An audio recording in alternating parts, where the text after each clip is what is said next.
أعوذ بالله من الشيطان الرجيم. بسم الله الرحمن الرحيم. الحمد لله رب العالمين، وصل اللهم على أشرف خلقك محمد وآله الطيبين الطاهرين. اللهم صل على محمد وآل محمد. رب اشرح لي صدري ويسر لي أمري واحلل عقدة من لساني يفقه قولي. حبة الأكارم، حياكم الله، أهلا ومرحبا بكم.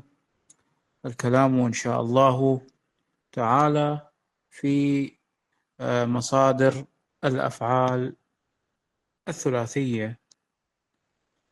بداية سنعرف هذه المصادر وكيف نشتق المصادر، ومن ثم نتعرف على أنواع المصادر.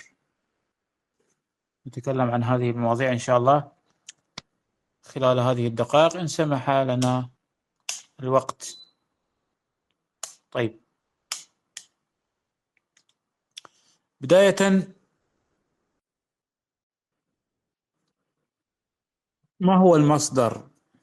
ما هو المصدر؟ تعريف المصدر: المصدر هو حدث غير مقترن بزمن. هو حدث غير مقترن بزمن. تتذكرون أعتقد في الدرس الأول كيف عرفت لكم الأسماء والأفعال؟ قلنا أن الفعل هو حدث مقترن بزمن، زين. وقلنا أنه الزمن المقصود به الماضي والمضارع والأمر، هذا في الفعل. وفيه حدث وهو حادثة الفعل التي تقع، يعني مثلا ضرب، هذا الفعل ضرب فيه حدث أو فيه زمن وهو الزمن الماضي، وفيه حدث وهو حدث الضرب. واضح الفكرة؟ إذن صار عندنا في الفعل حدث وزمن. اليوم نأخذ المصدر. قلنا المصدر هو حدث غير مقترن بزمن، يعني المصدر فيه حدث ولا يوجد فيه ماذا؟ ولا يوجد فيه زمن. كيف؟ خلينا نشوف كيف.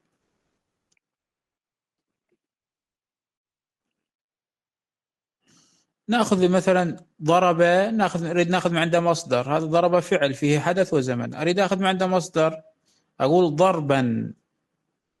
ضربا هذا مصدر، هذا المصدر فيه فقط حدث وهو حدث الضرب، ولا يوجد فيه زمن، يعني ما بي زمن. ضربا ما عرفنا ضربا متى، في الماضي، في المضارع، في المستقبل، لا، ما عرفنا الامتى، بس عرفنا انه فيه ماذا؟ فيه حدث وهو الضرب. اذن المصدر حدث لا يوجد فيه ماذا؟ لا يوجد فيه زمان.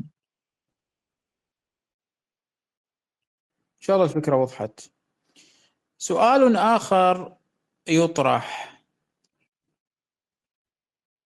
من أين يشتق المصدر؟ هذا المصدر اللي راح نتكلم عنه من أين يشتق؟ الجواب: المصدر يشتق من الفعل الثلاثي والفعل الرباعي والفعل الخماسي والفعل السداسي. المصدر يشتق من كل هذه الأفعال، سواء كانت ثلاثية يعني متكونة من 3 أحرف، رباعية 4 أحرف، خماسية 5 أحرف، سداسية 6 أحرف. المصدر يشتق من كل هذه الأفعال. يعني مثلا أعطينا مثال أستاذ، أعطيكم مثال. زرع، هذا الفعل زرع ثلاثي، أريد أخذ من عنده مصدر، أقول عليه زراعة، أخذت من عنده مصدر. لا، أعطينا فعل رباعي، فعل رباعي مثلا أحسن، هذا متكون من 4 أحرف، أريد أخذ من عنده مصدر، أقدر أشتق من عنده مصدر؟ إيه تقدر. أحسن إحسانا. أريد أخذ خماسي، فعل خماسي، أقدر أخذ من عنده مصدر؟ إيه تقدر. أعطيني مثال. ضرب أو انكسر انكسارا. شوف، انكسارا هذا مصدر أخذته من فعل خماسي. زين، أقدر أخذ مصدر من فعل ثلاثي؟ إيه بلي تقدر. شلون؟ استغفر، هذا الفعل استغفر سداسي، أريد أخذ من عنده مصدر استغفارا. إذا صار عندنا مصادر تشتق منها، أو عفوا تشتق من الأفعال بجميع أنواعها، ثلاثية رباعية خماسية سداسية. زين. خو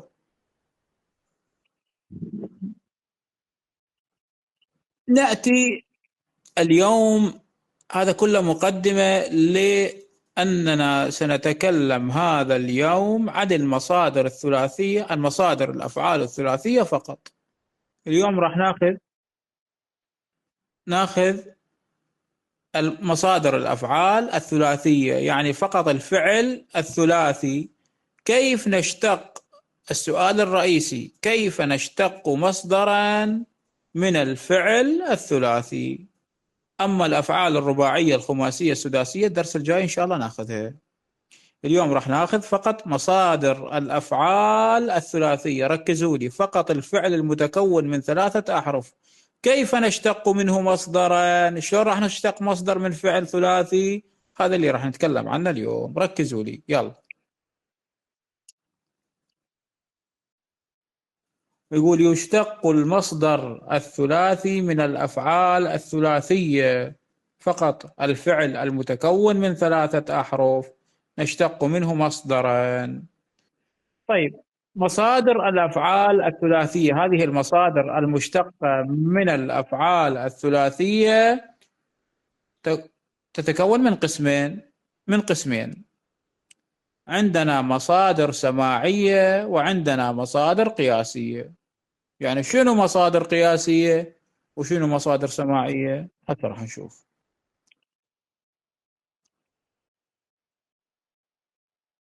وهي المصادر القياسية، وهي أهم أنواع المصادر، ولها ضوابط معينة، تعتمد كليا على الدلالة.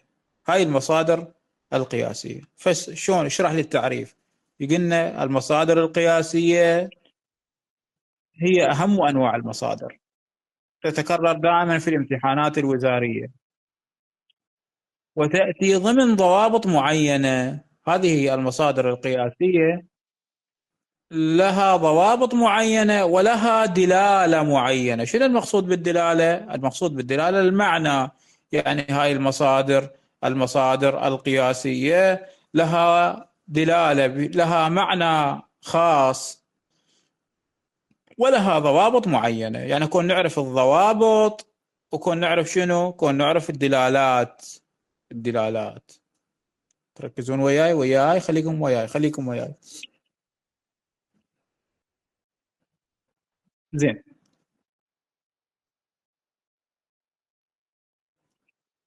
خلي نشوف.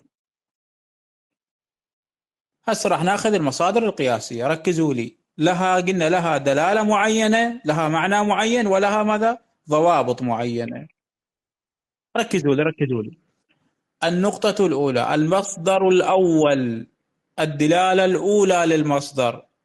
أولا، إذا دل الفعل الثلاثي، إذا دل الفعل الثلاثي على حرفه أو صناعة، يأتي مصدره على وزن فعاله.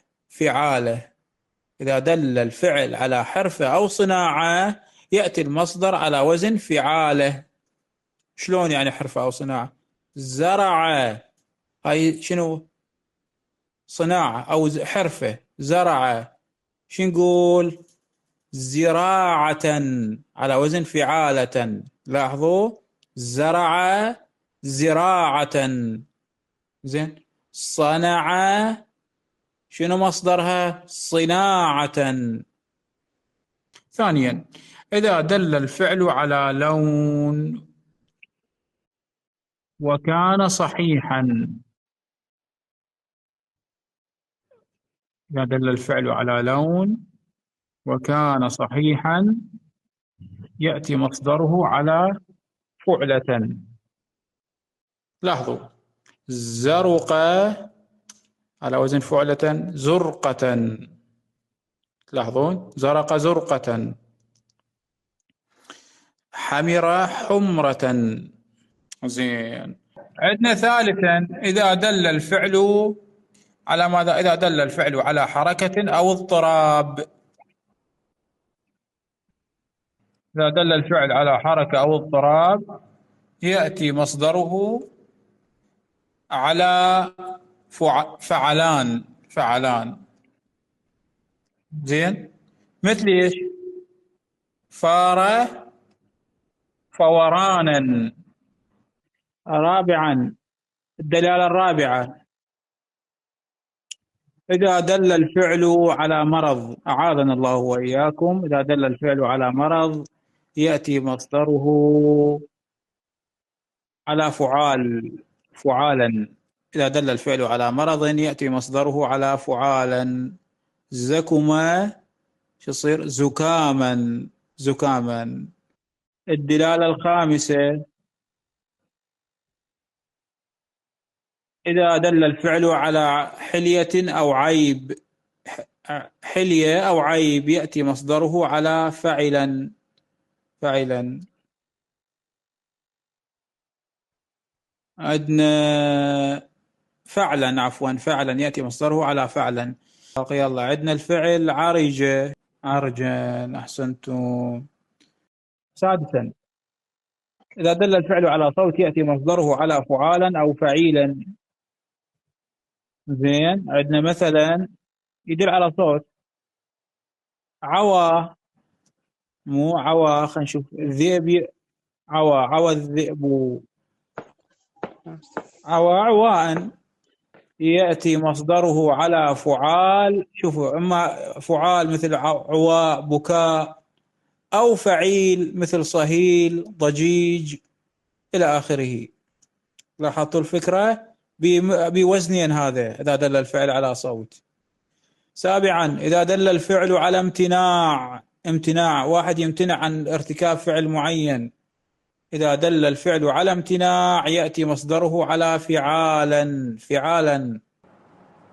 صام شو يصير؟ صياما. شوف دل على امتناع، واحد يمتنع عن الأكل والشرب نقول هذا دل على امتناع.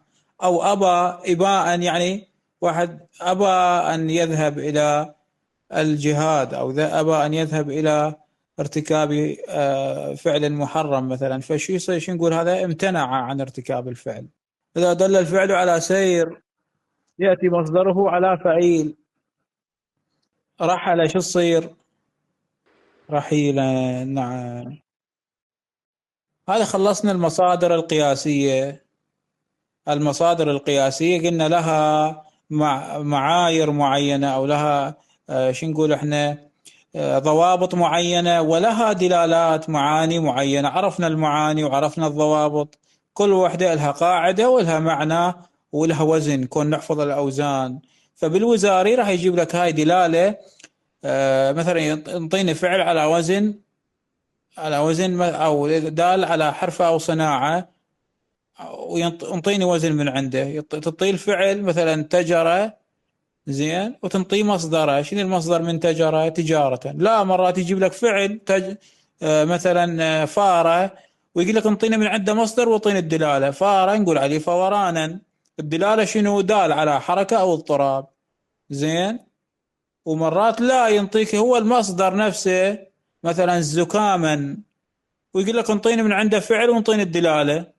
تقول له هذا دال الفعل من عنده زكما أو زكما، ونطي الدلالة مالته دال على مرض. أعاذنا الله وإياكم.